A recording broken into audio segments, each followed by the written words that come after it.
It's your turn. There's nothing wrong. You don't owe nobody nothing. It's your turn. You shouldn't feel guilty. It's your turn. It's your time. You've blessed everybody else. You've set everybody else for success. You've compromised you for them, and look where you are. It's time for you.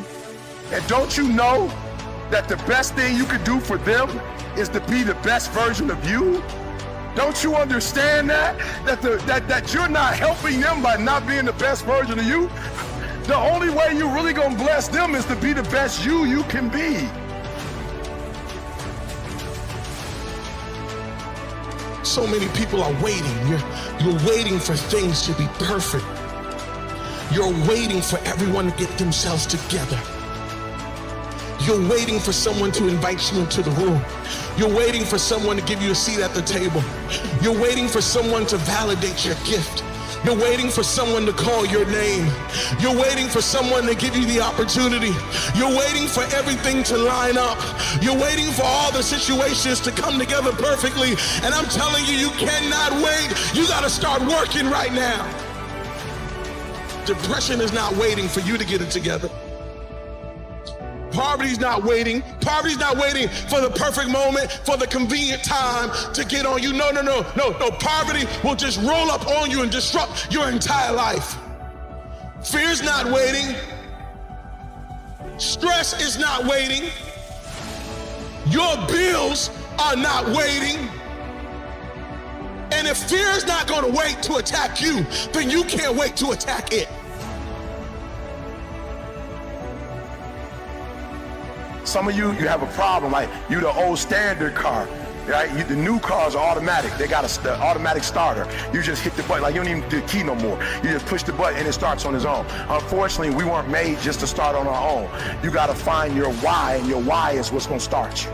And so for a lot of you, you're not doing nothing because you don't have any purpose right now. You don't have a sense of purpose. You're not waking up for nobody. And I need you to get that engine. I need that drive, because you know what to do. You're the right person to do it, but you just can't seem to get out of bed. You can't seem to do what you're supposed to do. Every time you come up against a trial or a tribulation, you let it stop you. Like you don't have. The problem with most of you, you're a four-cylinder. And when you hit trials and tribulations, you can't make it up the hill. I want to help you as I leave, because people look at me and go, E, man, you passed, you got going on. No, you listen to me very closely.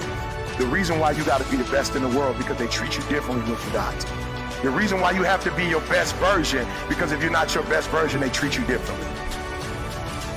When you're not your best version and you're not multiplying and having dominion, you got different kind of health care.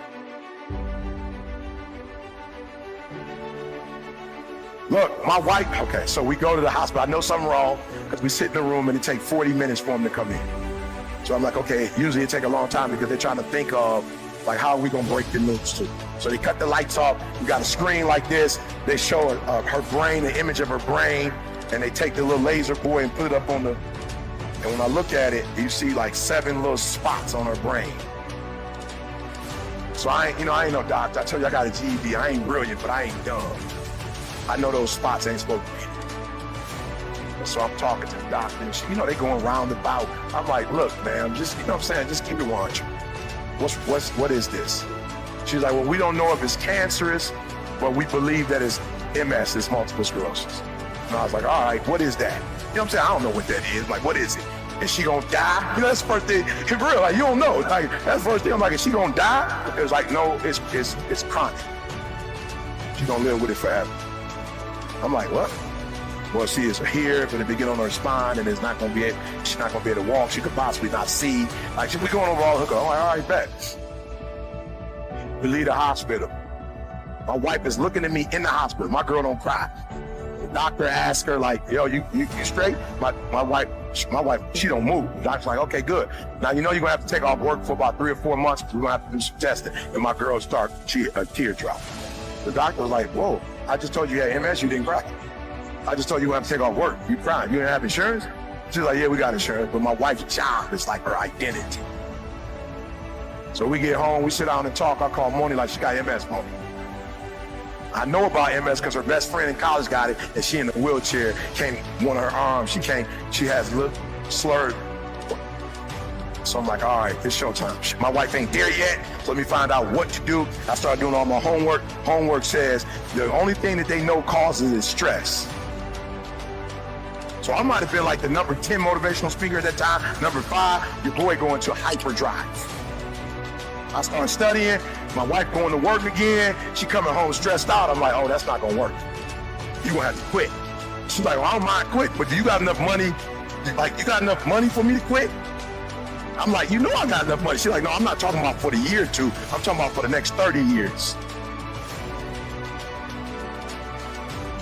I went from the number 10, number 5 to number 1 motivational speaker in the world.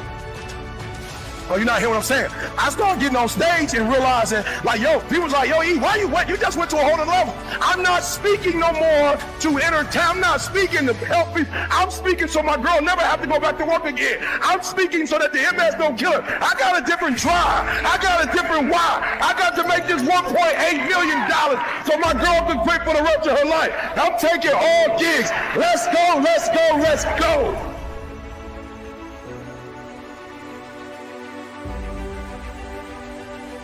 And the problem with some of you in this room, you don't have no drive. You ain't got nothing pushing you.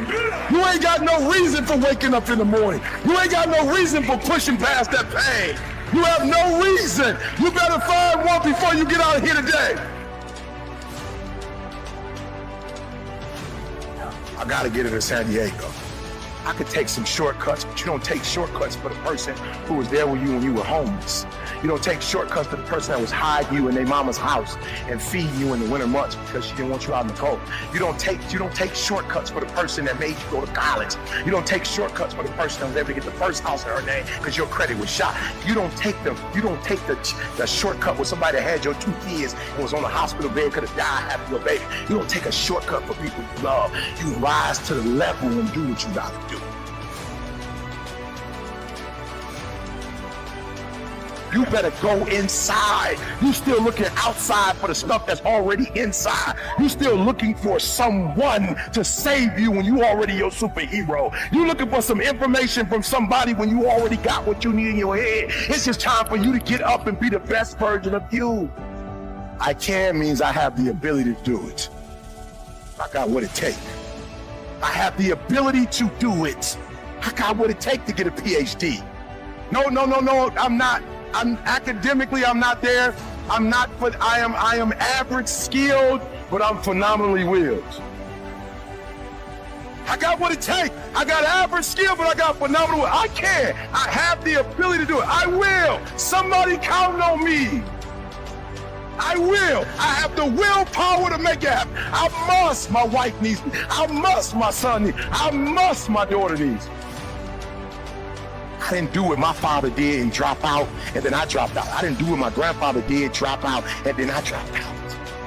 I will make a way for my kids. Guess what? They don't even know what FAFSA is. They don't know what a loan is. Why? Because I put $200,000 aside cash for both of them to pay for them to go to school. I must. It's not an option. And the reason why some of you are not where you're supposed to be, you've given yourself an option. You've given yourself an out. You've given yourself an excuse. You've given yourself room not to do it. I want you to think about that loved one. I must. I will not leave them to do it themselves. I must. I will not leave them handicapped. I must. I will not leave my wife in a wheelchair. Not on my watch. She will not get in the wheelchair. She will not lose her sight on my watch. She will not be able to walk. Not on my watch. You will go to Cali. You will live in that house. You will get a pool. You will learn how to swim. You will be in the sun in the wintertime. You will live your best life. Not on my watch. And you ought to be ashamed of yourself of some stuff that has happened on your watch. You have allowed some stuff to happen on your watch that should have never happened on your watch. You must be your best version. You must be your best version. Because somebody is counting.